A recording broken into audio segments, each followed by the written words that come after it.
Next and बिल्कुल last वाला जो आपका एक्सपेरिमेंट है या एप्लीकेशन है पोटेंशियोमीटर की, वो है आपके पास सेल का इंटरनल रेजिस्टेंस फाइंड आउट करने की। ठीक है, देखिए आपके पास एक इक्वेशन थी V equal to E minus I R, है ना। V क्या होता था, एक बार ध्यान से सुनना, V क्या होता था, टर्मिनल पोटेंशियल डिफरेंस। आपको लास्ट लेक्चर्स में भी बताया है, टर्मिनल पोटेंशियल डिफरेंस हरदम क्लोज सर्किट में मेजर होता है जब सर्किट को किसी एक्सटर्नल रेजिस्टेंस के साथ कनेक्ट कर दिया जाए। Close circuit means cell is connected to some external resistance। तब आपके पास अगर वोल्ट मीटर लगा दिया जाए तो वो क्या मेजर करता है, टर्मिनल पोटेंशियल डिफरेंस। ठीक है, ईएमएफ क्या होता है, इसको ईएमएफ बोलते हैं, ये मैक्सिमम पोटेंशियल डिफरेंस होता था। ठीक है, ईएमएफ जो होता है आपके पास, ये ओपन सर्किट में मेजर होता है जब सेल कहीं पर कनेक्ट नहीं किया गया, किसी एक्सटर्नल रेजिस्टेंस के साथ कनेक्ट नहीं किया गया है। नोट ओपन सर्किट का मतलब है ये not connected with any resistance.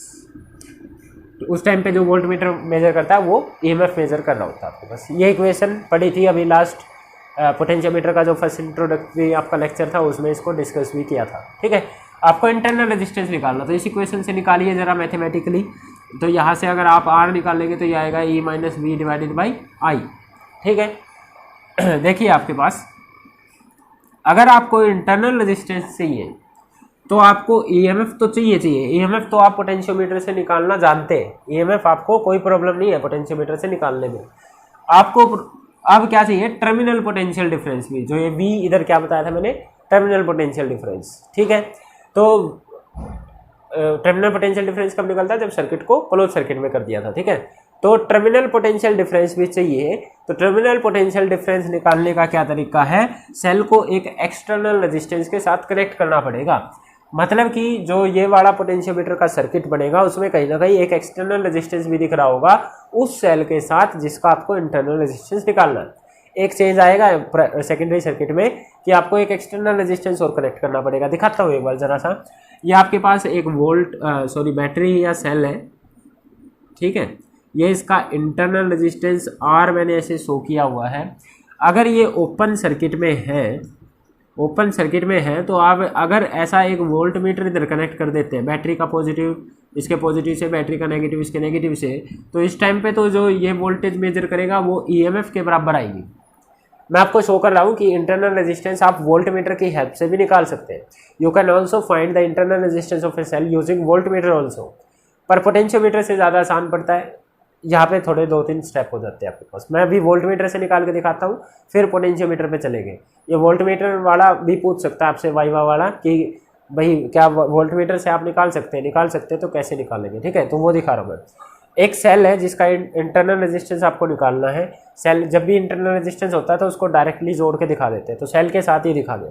तो आपको फॉर्मूला पता है, ये वाला फॉर्मूला होता है। फॉर्मूले के अकॉर्डिंग पहले आपको ईएमएफ चाहिए होता है। ईएमएफ क्या होता है, जब सेल ओपन सर्किट में है।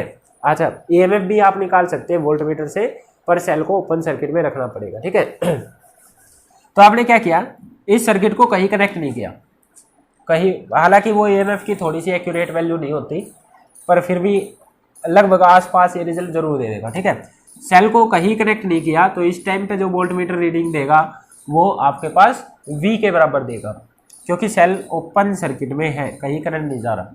दूसरे केस में क्या किया आपने, इस सेल को, भाई वोल्ट मीटर में थोड़ा बहुत करंट जरूर जाएगा। वैसे तो एक आइडियल वोल्ट मीटर होता है, उसका रेजिस्टेंस होता है इनफाइनाइट। देखिए यहाँ से करंट जरूर जाएगा वोल्ट मीटर के अंदर थोड़ा सा। अगर करंट चला गया तो ये इक्वेशन में I0 नहीं होगा। अगर I0 नहीं होगा तो टर्मिनल पोटेंशियल डिफरेंस मेजर होगा, क्योंकि करंट जा रहा है तो सर्किट क्लोज है तो E से कुछ कम वैल्यू ही मेजर होगी आपके पास, तो वो टर्मिनल पोटेंशियल डिफरेंस होगा। पर अगर मैं एक आइडियल वोल्ट मीटर की बात करूं, if I will take an ideal volt meter का जो रेजिस्टेंस होता है वो इनफाइनाइट होता है, तो उस टाइम पे आप बोल सकते हैं कि करंट जीरो होगा। आइडियल वोल्टमीटर का रेजिस्टेंस इनफाइनाइट होता है, इतना ज़्यादा रेजिस्टेंस की करंट जा ही नहीं रहा। तो उस टाइम पे अगर कोई करंट नहीं जा रहा, अब इसको आप ट्रूली एक ओपन सर्किट मान सकते हैं। ओपन सर्किट में अब जो ये पोटेंशियल मेजर होगा वो मैक्सिमम होगा और वो मैक्सिमम आपके पास ईएमएफ के बराबर आएगा। दूसरे केस में अब आपको वी भी चाहिए, वी निकालना तो आता है, वोल्टमीटर का काम है। इसको एक क्लोज सर्किट में कर दीजिए, ये इसका इंटरनल रेजिस्टेंस था, ये अंदर ही होता है, इसको मैं बाहर शो कर रहा हूँ। एक सर्किट में क्लोज कर दिया, सर्किट में लगा दिया इस सेल को। सर्किट में लगाना है तो मतलब सर्किट में लगाने से मतलब कहीं पे कनेक्ट कर दिया, ठीक है, किसी आर रेजिस्टेंस से आपने इसको कनेक्ट कर दिया। जैसे ही कनेक्ट किया, अब अगर आप यहाँ पे वोल्टमीटर लगाते हो तो ये वोल्टमीटर जो है ये ईएमएफ से कम वैल्यू देगा। तो एक बार ये V की मेजरमेंट होगी, ये आपके पास टर्मिनल पोटेंशियल डिफरेंस V आ गया, ये आपके पास ईएमएफ आ गया। तो आप क्या बोलेंगे, एक बार सेल को ओपन सर्किट में रखते हुए एक आइडियल वोल्टमीटर लगा के ईएमएफ मेजर कर लो, एक बार सेल को क्लोज सर्किट में करके वोल्टमीटर लगा के वैसी वाली V की रीडिंग ले लो। E की वैल्यू रखो, V की वैल्यू रखो, इस करंट की वैल्यू रखो, तो ये करंट कितना होएगा देखिए। सेल कुछ करंट देगा, मान लो I करंट दे रहा है, तो R equal to E minus V by I, ये था आपके पास, इस I को निकालना पड़ेगा। ये करंट, ये देखिए ये वाला पॉइंट वोल्टमीटर ने कौन सी रीडिंग देनी है, जो इंटरनल, देखिए ये इंटरनल रेजिस्टेंस वैसे मैंने बाहर शो कर रखा है, ये अंदर ही होता है आपके पास। तो वोल्टमीटर वो रीडिंग शो करता है E माइनस आई आर वाली। ईएमएफ में से कुछ ड्रॉप हो गया सेल का अपने ही इंटरनल रेजिस्टेंस के अक्रॉस, तो वोल्टमीटर ईएमएफ में से उतना ड्रॉप जो इंटरनल रेजिस्टेंस के अक्रॉस हो गया उसको घटाकर मेजर करता है टर्मिनल पोटेंशियल, ठीक है।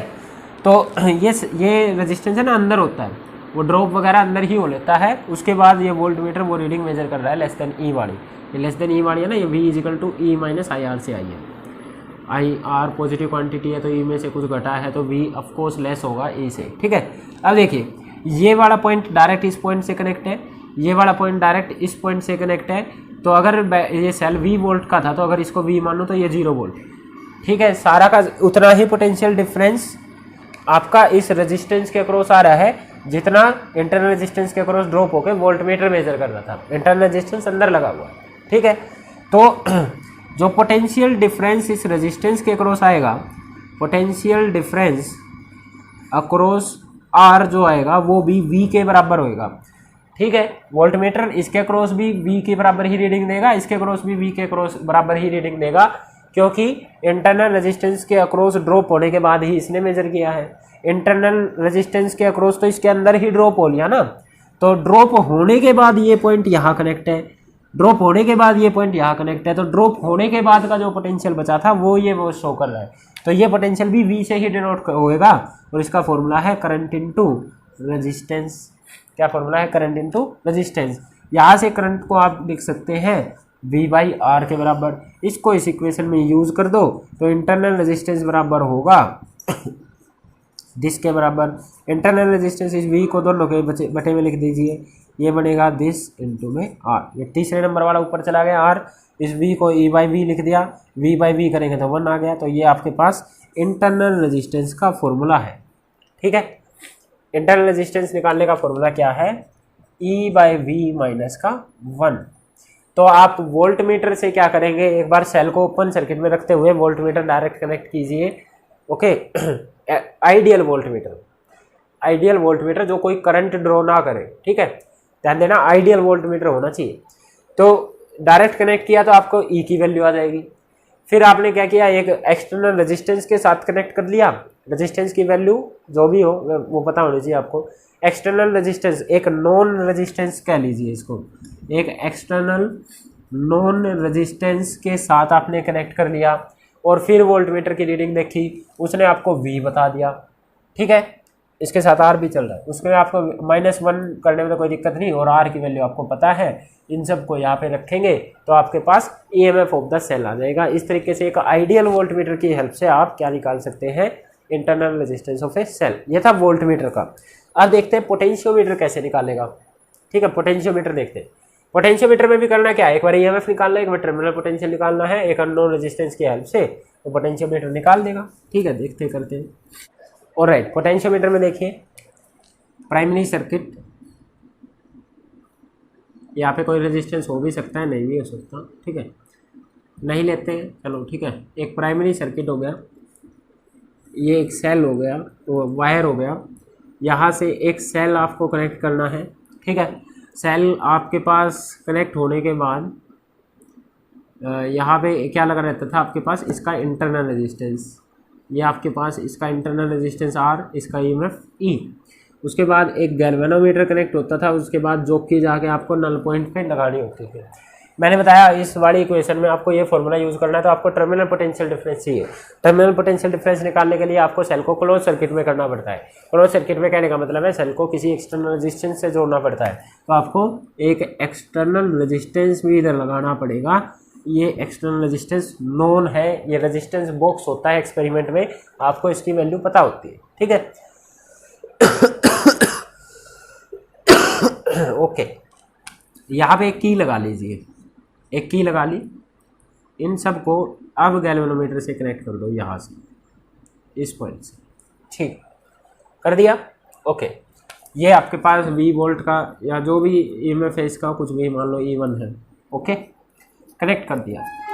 ये पॉइंट P होता था, ये पॉइंट सपोज करो A है, ये पॉइंट सपोज करो B है, इस तरीके से जैसे लास्ट केसेस में किया। अब देखिए आपको करना क्या है, आपको क्या करना है, आपको पहले ईएमएफ चाहिए, आपको टर्मिनल पोटेंशियल डिफरेंस चाहिए, ये दो ही चीज़ तो चाहिए। ईएमएफ निकालना तो आता है हमको एक सेल का पोटेंशियोमीटर की हेल्प से। आप क्या करेंगे, इस रेजिस्टेंस को हटाए रखो, इसका कोई यूज़ नहीं था अभी तक, जितना भी ईएमएफ निकालने के तरीके करे उसमें इस रेजिस्टेंस, ये रेजिस्टेंस आया ही नहीं था, तो इसको हटा दो सर्किट से। हटाने के लिए क्या करेंगे, इस की को ओपन कर दिया, इस की को ओपन कर दिया, ठीक है। आप जो की को टच कीजिए, एक क्या कीजिए, नल पॉइंट ढूंढ लीजिए। नल पॉइंट मान लो जे पॉइंट पे मिल गया, किसी एक्स लेंथ पे, ठीक है, मिल गया। तो इसका मतलब क्या है, इस सर्किट में कोई करंट नहीं जा रहा, गैल्वेनोमीटर जीरो डिफ्लेक्शन शो कर रहा है। करंट यहाँ से यहाँ नहीं आ रहा, अगर यहाँ से इसके पास करंट नहीं आया तो इस तरफ करंट भी नहीं जाएगा, इस ब्रांच से इधर से करंट नहीं आया तो इधर भी कोई करंट नहीं, इधर भी कोई करंट नहीं, ठीक है। फिजिकली जुड़ रहे हैं पर इलेक्ट्रिकली नहीं जुड़े हुए ये, ठीक है, कोई करंट ही नहीं है। फिर आप बोलोगे करंट इसमें तो जा सकता था, पर करंट जैसे ही यहाँ से यहाँ जाता तो ये की ओपन है, सर्किट ब्रेक हो गया, तो इसमें भी करंट नहीं जा सकता। तो आप बोलेंगे कि भाई इस सर्किट में तो कोई करंट नहीं है, तो इस पॉइंट के अक्रॉस जो पोटेंशियल ड्रॉप है, इसे करो, इस पॉइंट के अक्रॉस जो पोटेंशियल ड्रॉप है बराबर होगा, फिर से वही फॉर्मूले, पोटेंशियल ड्रॉप अक्रॉस दिस बराबर होगा पोटेंशियल ड्रॉप अक्रॉस दिस। आप बोलेंगे ये तो E - I × R होता है, इंटरनल रेजिस्टेंस 0 है, तो ये ईएमएफ बता रहा है, तो EMF equal to potential drop of PJ, EMF बराबर होता है potential gradient into that length जिस पे आपको नल पॉइंट मिला है, ठीक है। E = K × X।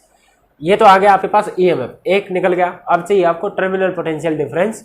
Terminal potential difference निकालने का क्या तरीका था, आपको एक एक्सटर्नल रेजिस्टेंस को सर्किट में लेके आना पड़ेगा। तो इस अगले केस में आप क्या करेंगे, इस की को क्लोज कर देंगे, क्लोज कर देंगे तो ये R रेजिस्टेंस भी सर्किट में आ गया। अब आपको नल पॉइंट और ही कहीं मिलेगा, क्योंकि इसके अक्रॉस का जो ड्रॉप है वो चेंज हो गया इस रेजिस्टेंस के आने की वजह से, ठीक है। तो नल पॉइंट कहीं और कहीं मिलेगा। सपोज करो इस J' पे जाके आपको नल पॉइंट मिला, J' पे जाके नल पॉइंट मिला, उस लेंथ को मान लिया, मान लो सपोज करो इसको L1 मान लेते हैं, इसको L2 मान लेते हैं, ये ज़्यादा अच्छा रहेगा, ठीक है। इसको L1 लिख लेते हैं। आपने पहले ओपन सर्किट में इसको करते हुए एक्सटर्नल रेजिस्टेंस को सर्किट से हटा के नल पॉइंट L1 लेंथ पे देखा, फिर आपने इस सर्किट में इस R को कनेक्ट कर दिया, अब L2 लेंथ पे आ गया आपके पास, ठीक है। L2 लेंथ पे आ गया तो आप क्या बोलेंगे, fall of potential through AB फिर से बराबर होगा आपके पास fall of potential through PJ। इसका मतलब क्या होगा, इस सर्किट में कोई करंट फ्लो नहीं कर रहा, इस सर्किट में कोई करंट नहीं फ्लो कर रहा, तो यहाँ से भी कोई करंट नहीं जाएगा, तो इस ब्रांच में तो अभी भी कोई करंट नहीं है, ठीक है, कोई करंट नहीं है। पर जब ये सेल से यहाँ करंट जाएगा तो मान लिया ऊपर नहीं जा रहा, पर यहाँ तो आ सकता है अब, क्योंकि ये सर्किट क्लोज है, यहाँ आ सकता है करंट, तो इस ब्रांच में करंट जरूर फ्लो करेगा। आई करंट इस ब्रांच में जरूर फ्लो कर रहा है। अंदर अगर करंट फ्लो कर रहा है तो इस A और B पॉइंट के बीच में जो पोटेंशियल ड्रॉप आएगा, वो पोटेंशियल ड्रॉप ईएमएफ नहीं देगा आपके पास, वो पोटेंशियल ड्रॉप आपके पास करंट इनटू रेजिस्टेंस के बराबर आएगा, ठीक है, करंट इनटू रेजिस्टेंस जो कि R + R के बराबर है, इसके बराबर आएगा, ओके। तो जो ईएमएफ है आपके पास अब की बार टर्मिनल पोटेंशियल डिफरेंस के बराबर होएगा। जो ईएमएफ है भाई, देखिए टर्मिनल पोटेंशियल डिफरेंस का फॉर्मूला क्या था, V is equal to E minus I R के बराबर, यही था ना टर्मिनल पोटेंशियल डिफरेंस का formula, V is equal to E minus I. इस सर्किट में करंट कैसे निकालेंगे, इसका पोटेंशियल डिवाइडेड बाय इसका टोटल रेजिस्टेंस इंटू आर, ये होएगा आपके पास, ठीक है। इस तरीके से मेजर करेगा ये। तो अब की बार मेजर कौन हुआ है, टर्मिनल पोटेंशियल डिफरेंस।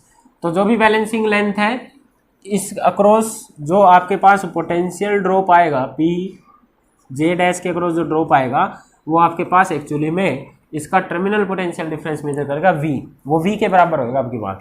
तो V इज इक्वल टू, इसके अक्रॉस ड्रॉप कैसे निकालते हैं, पोटेंशियल ग्रेडियंट इंटू लेंथ कितनी है L2। तो आपके पास V की वैल्यू आ गई, E की वैल्यू आ गई, इस इक्वेशन में रख दो। तो resistance is equal to V की वैल्यू है KL1, E की वैल्यू है KL1, V की वैल्यू है KL2 -1 इंटू में नॉन रेजिस्टेंस, K से K कैंसिल, तो R की वैल्यू आई L1/L2 -1 इंटू में R। तो आपको करना क्या है, बस एक नॉन रेजिस्टेंस R की वैल्यू आपको पता है, आपको एक बार इसको ओपन सर्किट में करके L1 मेजर कर लो, एक बार क्लोज सर्किट में करके L2 मेजर कर लो। L1 यहाँ रखा, L2 यहाँ रखा, R यहाँ रखा, इंटरनल रेजिस्टेंस आ गया, बस दो ही रीडिंग, मतलब इस तरीके से हो जाएगा। इसकी अलग अलग वैल्यू चेंज करके भी आप ले सकते हैं, ठीक है, अलग अलग रीडिंग लेनी। तो इस तरीके से आप इंटरनल रेजिस्टेंस फाइंड आउट कर सकते हैं, ये फॉर्मूला बना के। L1 कब रीडिंग आई थी, जब सेल ओपन सर्किट में, L2 कब रीडिंग आई, जब सेल आपका क्लोज सर्किट में। ध्यान देना, एक बार EMF मेजर किया है ओपन सर्किट में रखते हुए, एक्सटर्नल रेजिस्टेंस यूज नहीं किया, एक बार टर्मिनल पोटेंशियल डिफरेंस निकाला है एक्सटर्नल सर्किट को लगाने के बाद। That's all for today. ये पोटेंशियोमीटर का थर्ड एप्लीकेशन थी जिसमें आप internal resistance of a cell निकाल रहे हैं। ओके, आइडियल वोल्टमीटर की हेल्प से आप इंटरनल रेजिस्टेंस भी निकाल सकते हैं और internal EMF of a cell भी निकाल सकते हैं वोल्टमीटर की हेल्प से भी, पर वो आइडियल होना चाहिए। आइडियल तो कोई चीज़ें होती ही नहीं है ना आपके पास। कोई भी डाउट हो आप मेरे को कमेंट सेक्शन में बता सकते हैं। Thank you.